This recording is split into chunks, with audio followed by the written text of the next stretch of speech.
So responding to external circumstances. I've been really, really practicing this in terms of really taking a step back and applying the fact that there are always circumstances that happen, but the external circumstances occur not because of me, but because of what's going on internally with someone else. And in fact, it has nothing to do with me, but everything to do with what's going on inside of them. Yes, that everything has to do with that person. And secondly, that everything does have to do with you.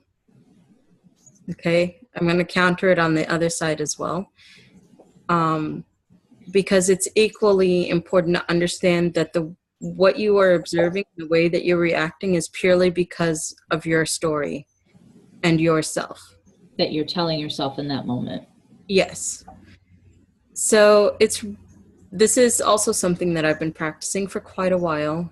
And I spent a good bit of the last few months meditating on just that thing, like realizing the things that happened to me in my life were not personal. You know, anything happening in your childhood, good or bad, it wasn't necessarily personal. Did you make it personal? Yes, because you're a child and that's what you do. You're very involved and you should be. And then you're curious, you're absorbing. You're absorbing, exactly. And as we get older, we tend to shut that off instead of realizing all we need to do is just filter it, not shut it off. So, do you have an example? When you're in, yes, I'm about to go into it. Okay.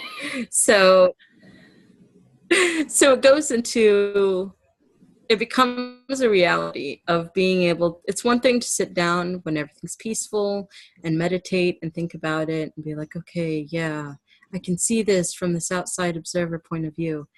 But then when you're in the moment, it's a whole nother thing. So last month I went on vacation and it was the first vacation my boyfriend and I had gone on, like on a plane, like the whole 9 yards. So we woke up so early. It was something like 2-3 o'clock in the morning to get to Atlanta and get our flight. So I'm tired and I'm driving and I'm hungry, which means I was probably hangry. You can see this recipe is going to be absolutely delicious. So we're driving and I'm a very touchy-feely person. I receive love through words of affirmation and through touch. And so I go to touch his leg and he's in a daze because he's asleep and he brushes my hand away from his thigh. Oh, hell no. And so I start legit like silent crying, like having a complete meltdown as I'm driving and not wanting him to know. And I'm just like, and then I'm talking to myself in my brain saying, he still loves you. He still loves you. You're going on vacation together. He still loves you. And then nothing is personal. Nothing in life is personal as I'm crying. And I was just like, just breathe through it. And so I did. And then it was maybe 45 minutes later, I tell my boyfriend about this. And I'm over it. I'm good now. We had gotten something to eat. I got some coffee. I'm good. And so I'm telling him about it. And he's like, when did this happen? I was like, about 45 minutes ago. And he's like, are you serious? And I was like, yes. He's like, I didn't mean it. I was like, I know you didn't mean it. And that was the thing, is I realized that in the moment. But it took me like essentially as a mantra, as I'm crying and shaking, going, nothing is personal. Nothing in life is personal. It's okay.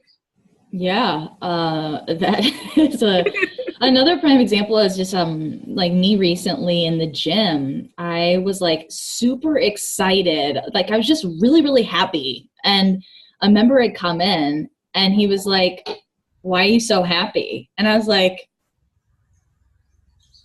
oh, I guess I I shouldn't, like, I guess, why am I so happy? Why am I coming off too enthusiastic? So then I started making meaning about, like, how am I supposed to be in this space?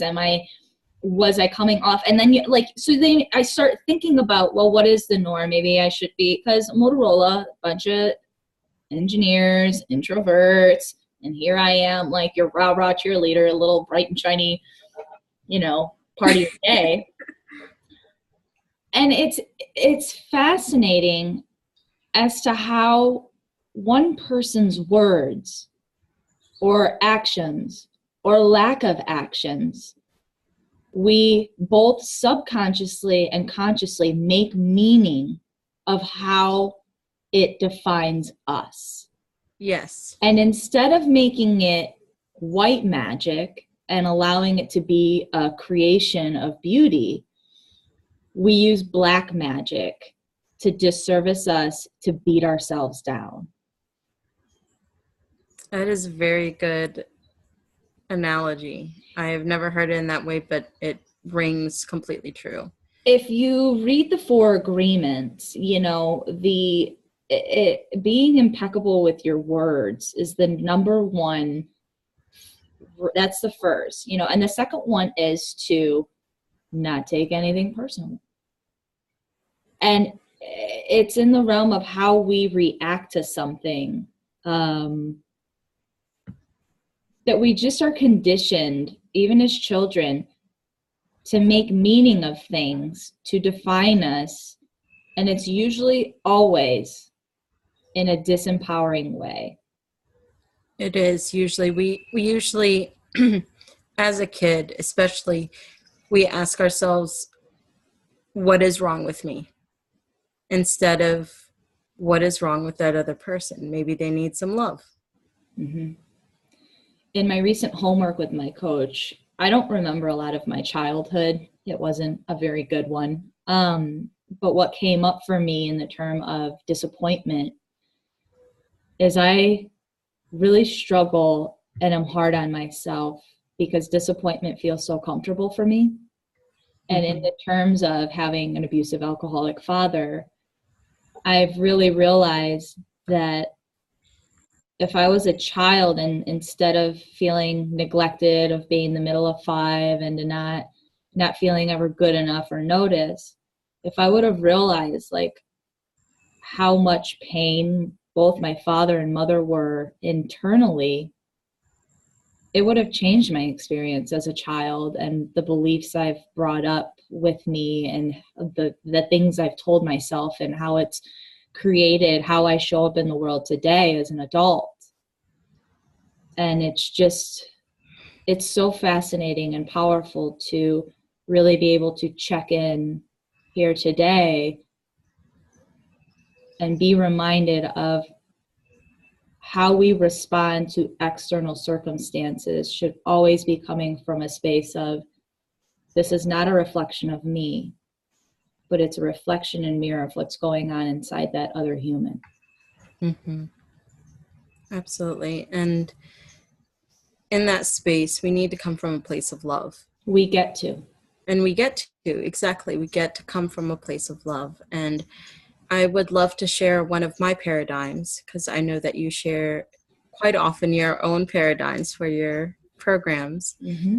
And this is one that every single one of my clients resonates with. And out of all my paradigms, this is the one that I wrote. So I found that really interesting. So this paradigm says, relentlessly fall in love with yourself and the universe. Not because you are naive, but because you have felt the world without warmth and you choose to be a source of fire. I love that. Just the concept of falling in love with thyself. A lot of people are going to hear that and be like, well, why? Look at me. Look at blah, blah, blah. Like all these like disservicing thoughts come in. But it's not that you're naive, man. Fall in love with yourself and fall hard. So fucking hard that you gag the shit out of your loved ones. Yeah, exactly. What else? Do you have anything else? I don't think, say it one more time and then I'm going to hit stop. All right. Relentlessly fall in love with yourself and the universe, not because you are naive, but because you have felt the world without warmth and you choose to be a radiant source of fire. Thank you. I love you. Thank you.